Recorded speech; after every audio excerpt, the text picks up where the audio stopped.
Você já ouviu falar em direita ou esquerda na política, mas sabe exatamente o que isso significa?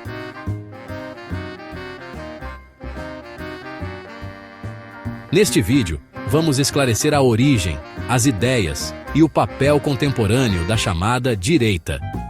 Sem rótulos simplistas, apenas contexto histórico, conceitos-chave e debates atuais de forma neutra. Comecemos pela origem do termo. O termo direita surgiu durante a Revolução Francesa. Em 1789, os deputados que apoiavam o rei sentavam-se à direita do presidente da Assembleia. Não veio de um tratado filosófico, mas de um arranjo de assentos.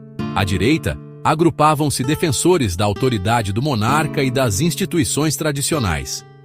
Igreja, hierarquia, continuidade. A posição física expressava a postura política, prudência e estabilidade. Em contraste, à esquerda, sentavam-se os que exigiam reformas profundas e novos princípios políticos. Liberdade, igualdade, fraternidade entravam na pauta revolucionária. Daquela sala, o vocabulário se espalhou por toda a Europa e atravessou séculos. Direita passou a remeter à tradição, ordem e instituições estabelecidas. Uma síntese que nasce do contexto de 1789. Importante notar: originalmente, não havia um programa econômico fechado, mas uma disposição cautelosa à mudança. Esse fio histórico ainda conecta debates contemporâneos ao significado original do termo. Para entender a direita, é preciso ir além dos rótulos. Suas ideologias tendem a valorizar um conjunto de princípios interligados: as tradições, a hierarquia social, a propriedade privada e uma intervenção mínima do Estado na economia. Esses pilares formam uma visão de mundo que busca equilibrar liberdade individual com ordem social.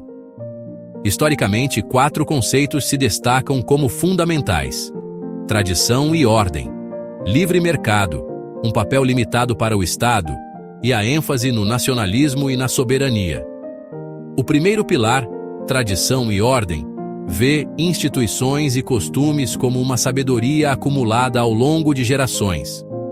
O pensador Edmund Burke, por exemplo, defendia que mudanças sociais devem ser graduais. Nessa visão, a família, a religião e as normas legais são pilares que garantem a coesão da sociedade. O segundo pilar é o livre mercado. Para a direita, a propriedade privada e a competição são os principais motores da prosperidade. A liberdade de possuir bens não é apenas um direito econômico, mas uma base da liberdade pessoal. Pensadores como Friedrich Hayek argumentaram que a economia funciona melhor como uma ordem espontânea, onde a interferência estatal excessiva atrapalha a eficiência. Menos burocracia significaria mais inovação e oportunidade. Isso nos leva ao terceiro pilar, o papel limitado do Estado.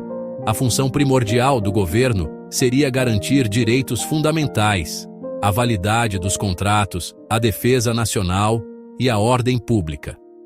Por isso, excessos de tributação e regulação são vistos como ameaças à liberdade. A ênfase recai sobre a capacidade de indivíduos, famílias e da sociedade civil para resolverem seus próprios problemas, uma ideia presente em autores como Alexis de Tocqueville. Finalmente, o quarto pilar é o nacionalismo e a soberania. Para muitas correntes da direita, o Estado-nação é o eixo da vida política e da identidade coletiva, o que se traduz na defesa dos interesses nacionais e no controle das fronteiras. Mas é crucial fazer uma distinção. Direita democrática não é sinônimo de extremismo.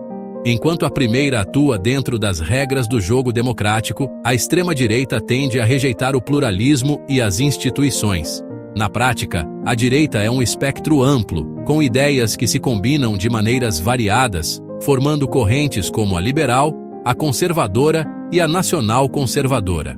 A seguir, veremos como essas diferentes ideias se desdobraram ao longo da história e moldaram o mundo em que vivemos. Com o tempo, a direita não permaneceu um bloco monolítico.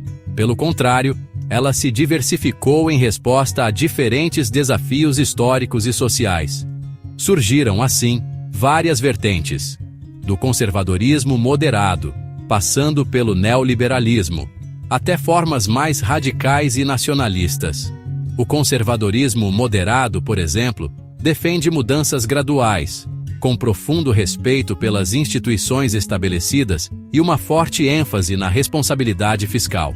Sua influência clássica vem de pensadores como Edmund Burke, que defendia a prudência nas reformas para preservar a estabilidade social. Essa corrente valoriza a ordem, a continuidade e a sabedoria acumulada pela tradição. Outra vertente fundamental é o neoliberalismo, que ganhou força no século XX. Para seus defensores, o livre mercado é o principal motor da prosperidade e da liberdade individual. Na prática, isso se traduz em políticas de desregulamentação, privatizações, livre comércio e cortes de impostos, buscando reduzir o tamanho e a intervenção do Estado na economia. Pensadores-chave como Friedrich Hayek e Milton Friedman argumentavam que a intervenção estatal excessiva gera ineficiência, estagnação e, em última análise, ameaça as liberdades individuais. Mais recentemente, ganhou destaque o conservadorismo nacional. Essa corrente mistura a defesa do livre mercado com a promoção de valores sociais tradicionais e um forte nacionalismo cultural. Seus adeptos costumam ser mais céticos em relação à imigração em massa e a instituições internacionais, que veem como uma ameaça à soberania e à identidade nacional. Frequentemente, sua narrativa se baseia na oposição entre o povo e as elites políticas, econômicas e culturais, vistas como desconectadas dos cidadãos comuns.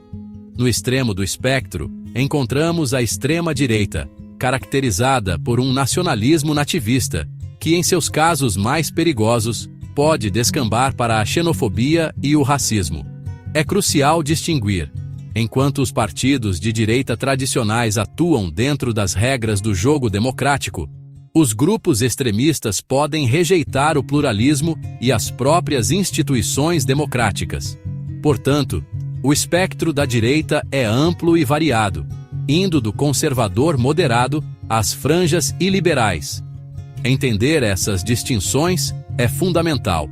Compreender as diferenças entre a direita democrática e o extremismo autoritário evita generalizações perigosas e nos ajuda a ter um debate público mais claro e honesto. A palavra-chave, aqui, é nuance. Agora vamos analisar como esses debates e tensões se manifestam no cenário político atual.